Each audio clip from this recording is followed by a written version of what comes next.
വൻപയർ ഇതുപോലെ ഉണ്ടാക്കി കഴിച്ചിട്ടില്ല എങ്കിൽ തീർച്ചയായിട്ടും ഉണ്ടാക്കി കഴിക്കണം കേട്ടോ.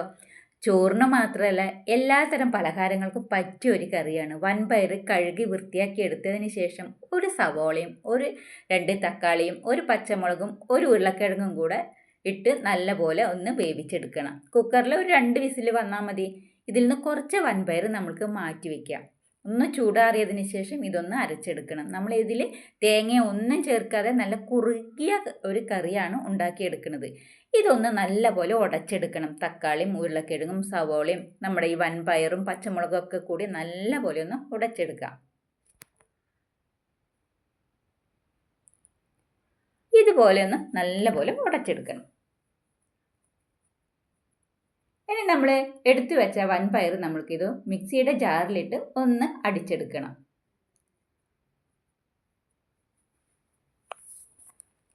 അപ്പോൾ ഞാനിവിടെ അടിച്ചെടുത്തിട്ടുണ്ട്.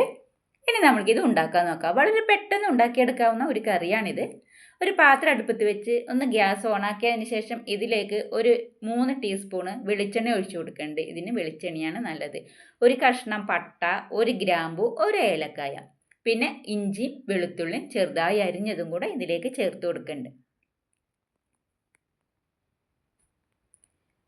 അതൊന്ന് മിക്സ് ചെയ്തെടുക്കാം. ഒന്ന് മൂത്ത് വരണം. ഇതിലേക്ക് ഒരു സവോള ചെറുതായി അരിഞ്ഞത് കൂടെ ചേർത്ത് കൊടുക്കുക. മീഡിയം സൈസ് സവോള മതി. പിന്നെ കുറച്ച് കറിവേപ്പില ചേർത്ത് കൊടുക്കുക. അതൊന്ന് വാട്ടിയെടുക്കാം. ഇതിലേക്ക് ഒരു 1/4 ടീസ്പൂൺ പെരിഞ്ജീരകം ചേർത്ത് കൊടുക്കുന്നുണ്ട്. ഒന്ന് മിക്സ് ചെയ്ത് കൊടുക്കാം. ഇതിലേക്ക് നമുക്ക് പൊടികൾ ചേർത്ത് കൊടുക്കാം. 1/2 ടീസ്പൂൺ മഞ്ഞൾപ്പൊടി, 1 ടീസ്പൂൺ മുളക് പൊടി, 1 ടീസ്പൂൺ മല്ലിപ്പൊടി, 1 ടീസ്പൂൺ ഗരം മസാല. നല്ലപോലെ മിക്സ് ചെയ്ത് ഒന്ന് മൂപ്പിച്ചെടുക്കാം.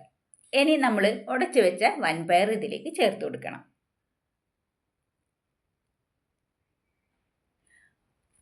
ഒന്ന് ഇളക്കി യോജിപ്പിച്ച് കൊടുക്കുക. നമ്മൾ അരച്ചു വെച്ച വൻപയർ ഇതിലേക്ക് ചേർത്ത് കൊടുക്കണം. മിക്സിയുടെ ജാറിൽ കുറച്ച് വെള്ളം ചേർത്ത് ഒന്ന് മിക്സ് ചെയ്തതിന് ശേഷം അതുകൂടെ ഇതിലേക്ക് ഒഴിച്ചു കൊടുക്കുക.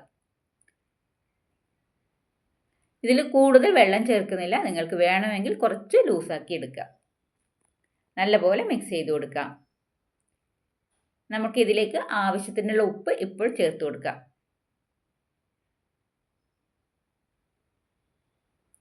ഒന്ന് ഇളക്കി യോജിപ്പിച്ച് ഒരു 2 മിനിറ്റ് നമ്മൾക്കിതൊന്ന് തിളപ്പിച്ചെടുക്കണം. ഇപ്പോൾ ഇത്രയേ പണിയുള്ളൂ. വളരെ സിമ്പിളായിട്ട് നമുക്ക് കുറച്ച് ഇൻഗ്രീഡിയൻസ് വെച്ച് ചെയ്തെടുക്കാവുന്ന ഈ വൻപയർ കറി എല്ലാവരും ഒന്ന് ട്രൈ ചെയ്ത് നോക്കൂ. അപ്പോൾ ചോറിൻ്റെ കൂടെ മാത്രമല്ല എല്ലാത്തരം പലഹാരത്തിൻ്റെയും കൂടെയും കഴിക്കാൻ പറ്റിയ നല്ലൊരു കറിയാണ്. വീഡിയോ ഇഷ്ടപ്പെടുകയാണെങ്കിൽ ഒന്ന് ലൈക്ക് ചെയ്ത് സപ്പോർട്ട് ചെയ്യാനും മറക്കരുത് കേട്ടോ.